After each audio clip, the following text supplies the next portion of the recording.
Solar Ash has been on my radar since I saw it coming to Game Pass earlier in September, and as of the making of this video, it's still there to play as part of your subscription. We're taking a look on Xbox Series S. This review will be story spoiler free, and we cover a new game every single week, so to make sure you don't miss any of our videos, hit that subscribe button. And with that, we're venturing into the Ultravoid, and let you know if Solar Ash is worth your time.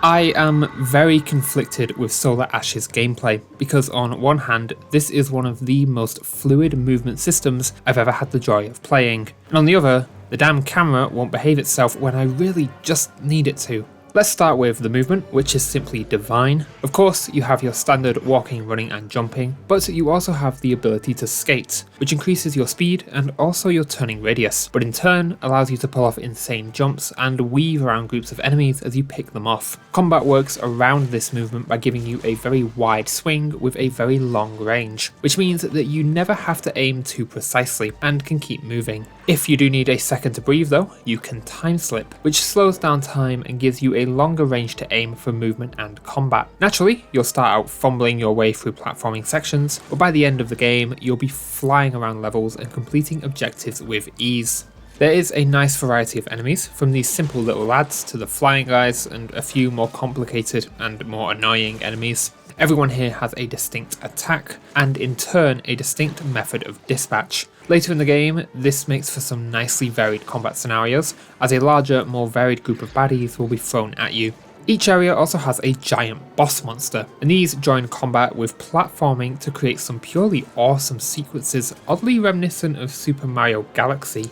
Achieving flow state here is gaming perfection, but unfortunately these fights highlight how awful the camera can be at crucial moments. For the other 90% of the game, the camera is totally fine, but it collapses under the strain of juggling you, a moving colossus, and the hit points you need to be facing. I had a lot of failed boss attempts because I simply couldn't see where I needed to go next fast enough, and there is not a massive window for mistakes during these sections.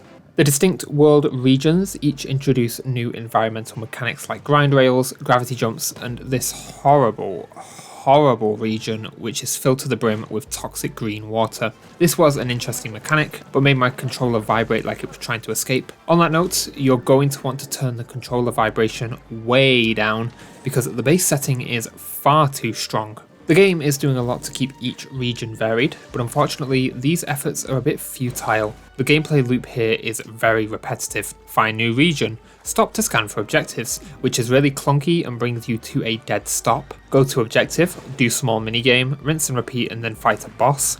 Sure, this is all fun, but once you've completed one region, you've pretty much experienced them all. I do really like that you can set new checkpoints just by walking through them, which is really helpful for giving you a quick respawn in a boss fight. There are also plenty of things to collect, suit upgrades, pink gel to increase your health, and my favourite, random documents and audio logs. All of this blends into a weird gameplay experience. On one hand, we have one of the greatest flow states in gaming. When everything is working together and you're breezing through platforms and enemies alike, it's pure bliss. But when you get hit or stop to scan, everything grinds to a horrible halt.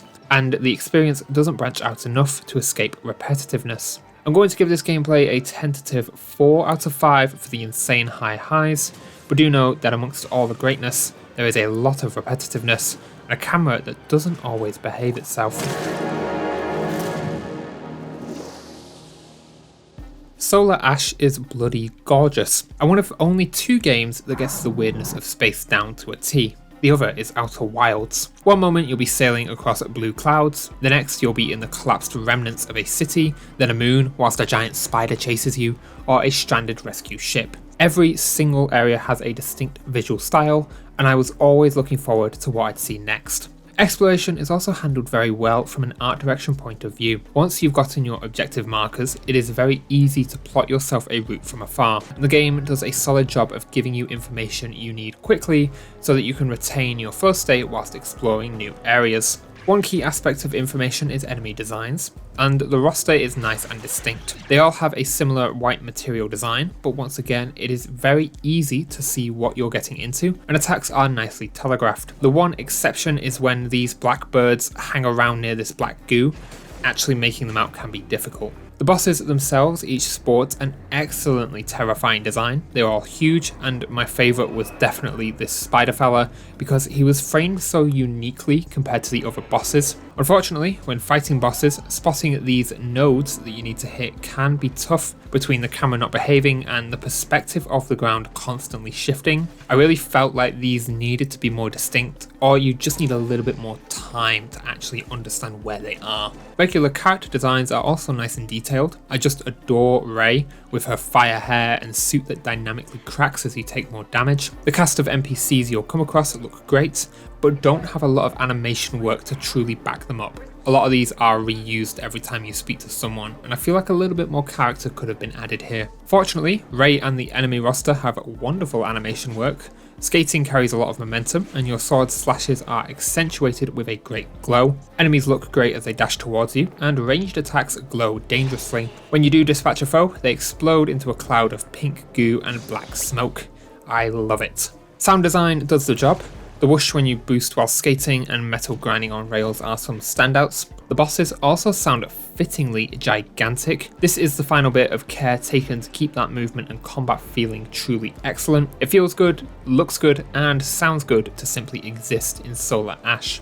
Unfortunately, the OST felt lacking, especially when exploring. As of writing this script, I finished the game earlier today and can only remember any music playing during boss fights. And whilst that music was great, those sections are only about a quarter of the entire experience. 3/4 of the soundtrack here is completely unmemorable. Finally, UI design is nicely thematic, but always clear. It is always easy to see how much health you have left, and the reticle for aiming your grapple is always nice and large. Overall, the art direction here is very good, but there are a few issues that end up hurting the gameplay experience of boss fights. The OST really doesn't do a good job of enhancing the excellent environments you'll find yourself in. It's all rounding out to a solid 4 out of 5.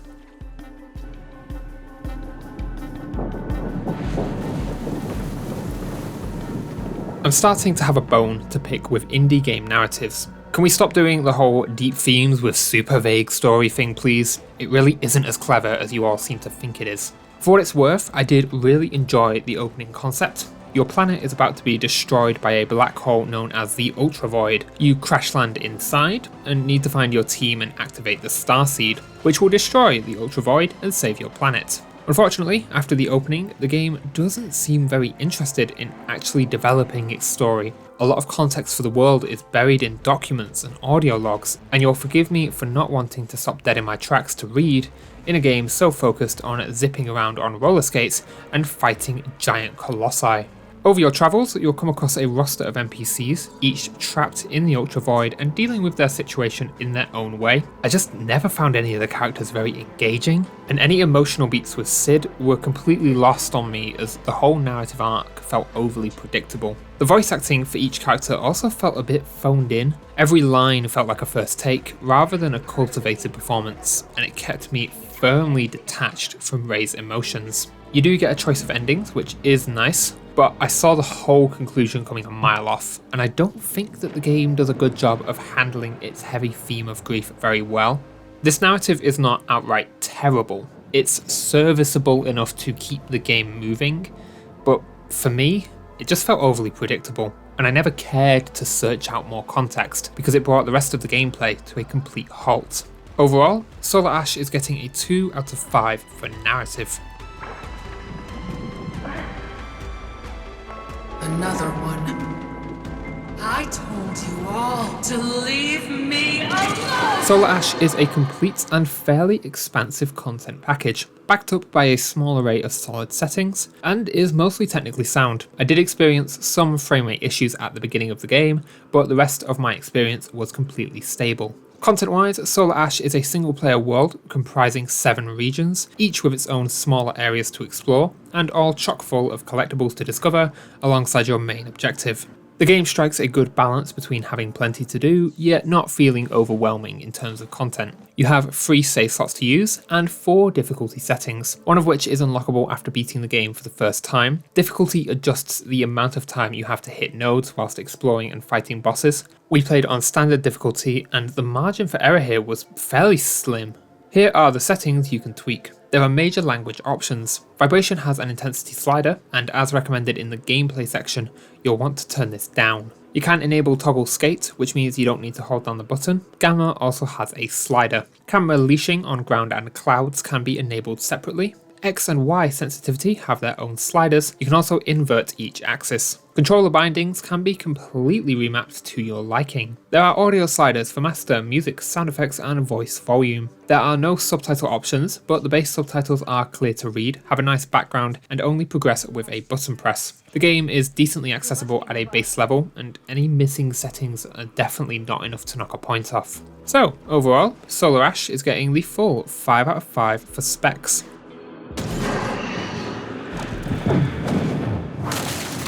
It took me exactly 3 hours and 49 minutes to beat Solar Ash. Each region took around 30 minutes, so you can either clear an afternoon and comfortably beat the game in one sitting, or break it up and do one region per play session. I'd probably recommend the latter there because doing them all at once did really hurt the repetitiveness. A 100% run will take around 9 hours, and there is some reason to replay the game with the unlockable hardcore mode. The game also saves nice and frequently, and overall, Solar Ash was incredibly easy to fit into my free time. My only commitment issue is that each region did feel very repetitive. Towards the end of the game, it did feel like my time was being wasted in the sense that I was just doing the same thing over and over again, even though it was fun. Hard drive footprint is nice and small at 3.3 gigabytes. You're getting a lot for this install, and it won't be a burden on slow internet speeds or small hard drives. Solar Ash is scoring a 4 out of 5 on our commitment scale. It's a short game and friendly to different play session lengths and hard drives, but you might feel like you're just doing the same thing again and again as you get closer to the end of the game.